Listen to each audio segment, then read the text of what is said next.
DK Shivakumar ಮುಖ್ಯಮಂತ್ರಿಯಾಗಿ ಪದಗ್ರಹಣ. ಪಾಂಡವಪುರದಲ್ಲಿ ಕಾಂಗ್ರೆಸ್ ಕಾರ್ಯಕರ್ತರಿಂದ ಸಂಭ್ರಮಾಚರಣೆ. ಹರಕೆ ತೀರಿಸಿದ ಅಭಿಮಾನಿಗಳು. ರಾಜ್ಯದ ಅಭಿವೃದ್ಧಿಗೆ ಡಿಕೆಶಿ ನಾಯಕತ್ವ ಅಗತ್ಯ ಎಂದ ಮುಖಂಡರು.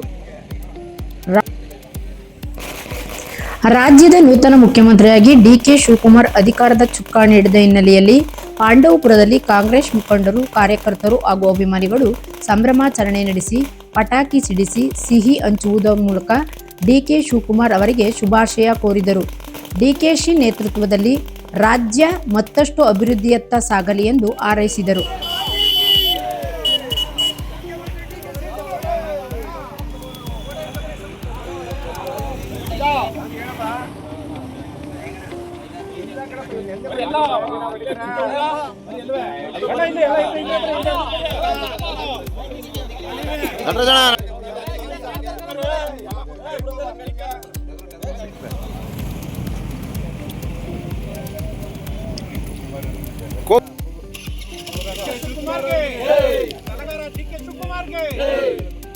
ಡಿಕೆ ಶಿವಕುಮಾರ್ಗೆ, ಕನಕಪುರದ ಬಂಡೆ ಶಿವಕುಮಾರ್ಜಿಗೆ, ಇಲ್ಲಿ ಪಾಂಡವಪುರದ ಕುಂತಿ ಬೆಟ್ಟದ ಆವರಣದ ಒಂದು ಅರ್ಕೆ ಕಟ್ಕೊಂಡಿದ್ದೀವಿ.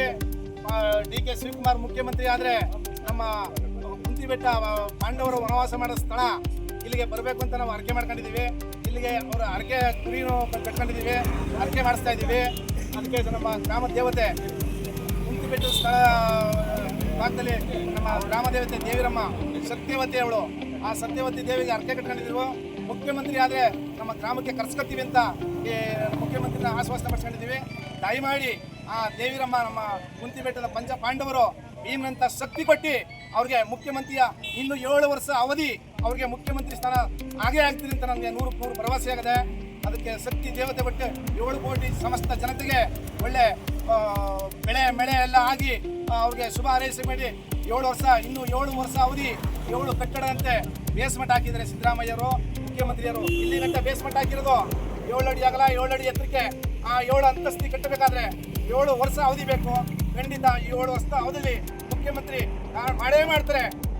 ಯಾರು ಆ ದುಷ್ಟರು ಅವ್ರ ಬಗ್ಗೆ ಯಾರು ಏನು ಮಾಡಿಕಾಗಲ್ಲ. ಅವರು ಸಂಹಾರದಂತೆ ಅವರ ಚಿರಋಣಿಯಾಗಿ ಕೆಲಸ ಕಾರ್ಯಗಳು 7 ವರ್ಷ ಮಾಡ್ತಾರೆ ಅಂತ ನಾನು 100% ಸತ್ಯ ಹೇಳ್ತಾ ನನ್ನ ಮಾತಾ. ಈ ಸಂದರ್ಭದಲ್ಲಿ ಮಾತನಾಡಿದ ಟಿಎಪಿಸಿ ಎಂಎಸ್ ಮಾಜಿ ನಿರ್ದೇಶಕ ಶ್ರೀಕಾಂತ್ ಅವರು, ಡಿಕೆ ಶಿವಕುಮಾರ್ ಅವರು ಮುಖ್ಯಮಂತ್ರಿಯಾಗಿ ಪದಗ್ರಹಣ ಮಾಡುತ್ತಿರುವುದು ಕಾಂಗ್ರೆಸ್ ಕಾರ್ಯಕರ್ತರಿಗೆ ಸಂತಸದ ಕ್ಷಣವಾಗಿದೆ. ತಾಯಿ ದೇವಿರಮ್ಮ ಹಾಗೂ ಚಾಮುಂಡೇಶ್ವರಿ ಆಶೀರ್ವಾದದಿಂದ ಅವರಿಗೆ ಆಯುಷು ಆರೋಗ್ಯ ದೊರೆತು ರಾಜ್ಯದ ಅಭಿವೃದ್ಧಿಗೆ ಶಕ್ತಿ ಸಿಗಲಿ.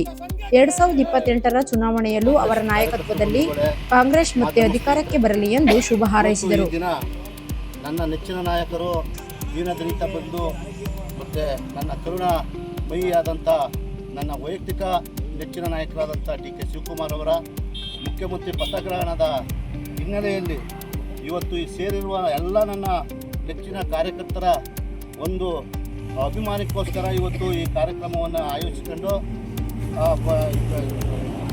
ಸಾರ್ವಜನಿಕರು ವಲಯದಲ್ಲಿ ಅವರು ಪದಗ್ರಹಣ ಮಾಡುವ ಸಂದರ್ಭದಲ್ಲಿ ಈ ಟಗರು ಒಂದು ಅಭಿಮಾನ ಮೇರೆಗೋಸ್ಕರ ಅದು ಊಟದ ವ್ಯವಸ್ಥೆ ಮಾಡಿಕೊಂಡು ನಮ್ಮ ಅಭಿಮಾನವನ್ನು ವ್ಯಕ್ತಪಡಿಸ್ತಾ ಇದ್ದೀವಿ. ಈ ಸಂದರ್ಭದಲ್ಲಿ ನನ್ನ ತಾಯಿ ದೇವಿರಮ್ಮ ಚಾಮುಂಡೇಶ್ವರಿ ಅವ್ರನ್ನ ಮುಂದಿನ ದಿನಗಳಲ್ಲಿ ಏನು ನನ್ನ ಕರ್ನಾಟಕ ರಾಜ್ಯದ ಜನರು ಇವತ್ತು ಅವ್ರನ್ನ ಇದು ಮಾಡ್ತಾ ಇದ್ದಾರೋ ಅದನ್ನು ಹುಸಿಯಾಗದಾಗೆ ಹೆಚ್ಚಿನ ರೀತಿಯಲ್ಲಿ ಕೆಲಸ ಮಾಡಿ ಇದಕ್ಕೆ ಶಕ್ತಿಯನ್ನು ಕೊಡಲಿ. ಮತ್ತು ಮುಂದಿನ 25ನೇ ಅವಧಿನಲ್ಲೂ ಇವರೇ ಮುಖ್ಯಮಂತ್ರಿಯಾಗಿ 28ರಲ್ಲಿ ಇವರೇ ಮುಖ್ಯಮಂತ್ರಿಯಾಗಿ ಇವ್ರ ನಾಯಕತ್ವದಲ್ಲೇ ಮುನ್ನಡೆಯುವಂಥ ಈ ಕಾಂಗ್ರೆಸ್ ಪಕ್ಷವನ್ನು ತರುವಂಥ ಶಕ್ತಿಯನ್ನು ಕೊಡಲಿ ಅನ್ನತಕ್ಕಂಥ ಮಾತನ್ನು ಈ ಸಂದರ್ಭದಲ್ಲಿ ಹೇಳ್ತಾ, ಇಲ್ಲಿ ನಮ್ಮ ಏನೋ ನಾವು ಸೇರಿದ್ದೀವೋ ಎಲ್ಲರೂ ಕೂಡ ಅವರ ಅಭಿಮಾನಕ್ಕೋಸ್ಕರ ಇವತ್ತು ನಾವು ಆ ಒಂದು ಪದಗ್ರಹಣವನ್ನು ನಡೆಸುವುದರ ಮುಖಾಂತರ ಈ ಒಂದು ಕಾರ್ಯಕ್ರಮ ಆಯೋಜಿಸ್ಕೊಂಡಿದ್ದೀವಿ. ನನಗೆ ಮಾತಾಡಲಿಕ್ಕೆ ಅವಕಾಶ ಕೊಟ್ಟಂತ ತಮ್ಮೆಲ್ಲರಿಗೂ ಒಂದಿಸ್ತಾ ನಮ್ಮ ಮಾತನಾಡ್ತೀನಿ.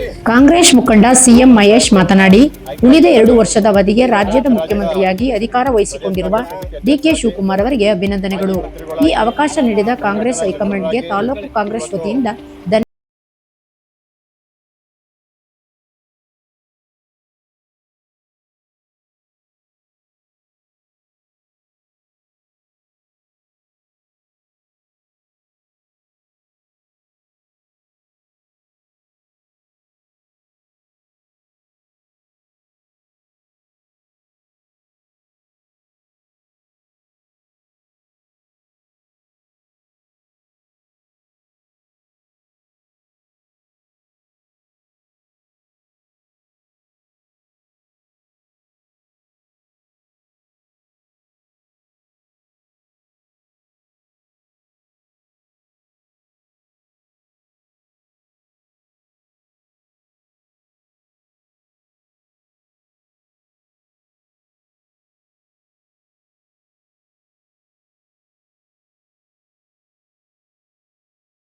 ನಂತರ ಮಾತನಾಡಿದ ಕೃಷ್ಣೇಗೌಡ, ಚಿಕ್ಕ ವಯಸ್ಸಿನಿಂದಲೇ ಕಾಂಗ್ರೆಸ್ ಪಕ್ಷ ಸಂಘಟನೆಯಲ್ಲಿ ತೊಡಗಿಸಿಕೊಂಡಿದ್ದ ಡಿಕೆ ಶಿವಕುಮಾರ್ ಅವರು ನಿಷ್ಠೆ ಮತ್ತು ಪರಿಶ್ರಮದ ಫಲವಾಗಿ ಇಂದು ರಾಜ್ಯದ ಮುಖ್ಯಮಂತ್ರಿಯಾಗಿದ್ದಾರೆ.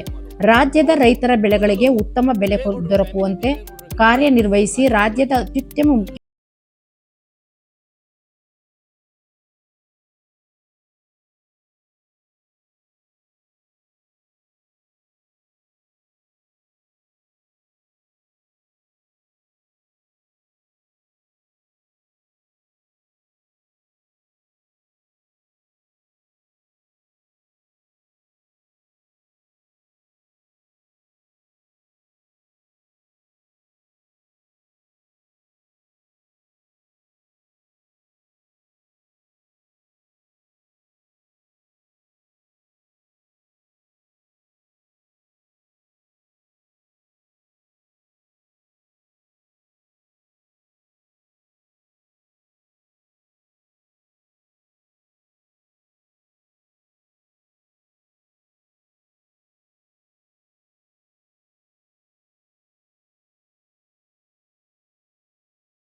ಒಂದು ದೊಡ್ಡ ಕಟ್ಟೋಟವನ್ನು ಕಟ್ಟಿ ಕುರಿಯನ್ನ ಟಗರನ್ನ ಒಪ್ಪಿಸುವುದರ ಮುಖಾಂತರ ಕಾರ್ಯಕ್ರಮವನ್ನು ಮಾಡ್ತಾವ್ರೆ ಅಂದರೆ ಇದು ನಿಜವಾಗ್ಲೂ ನಾವು ಡಿ.ಕೆ. ಶಿವಕುಮಾರ್ ಅವರವರಿಗೆ ಇಟ್ಟಿರತಕ್ಕಂಥ ಒಂದು ಅಭಿಮಾನ ಅಂತಕ್ಕಂಥದ್ದು ಹೇಳಕ್ಕೆ ಇಷ್ಟಪಡ್ತೇನೆ.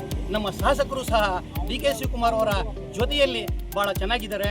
ಅವರು ಸಹ ಜೊತೆಗೂಡಿ ಮುಂದಿನ ಪಾಂಡವಪುರ ತಾಲೂಕಿನಲ್ಲಿ ಒಳ್ಳೆಯ ಕೆಲಸ ಕಾರ್ಯಗಳನ್ನು ಮಾಡಲಿ ಅನ್ನತಕ್ಕಂಥ ಆಶ್ವಾಸನೆಯನ್ನ ನಾನು ಹೇಳಕ್ಕೆ ಇಷ್ಟಪಡ್ತೇನೆ. ಏಕೆಂತಂದ್ರೆ ಡಿ.ಕೆ. ಶಿವಕುಮಾರ್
ಇಷ್ಟಪಡ್ತೇನೆ.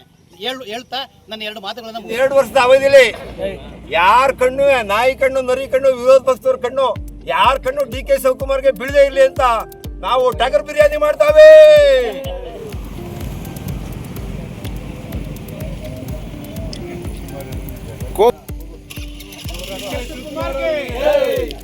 ಡಿ.ಕೆ. ಶಿವಕುಮಾರ್ಗೆ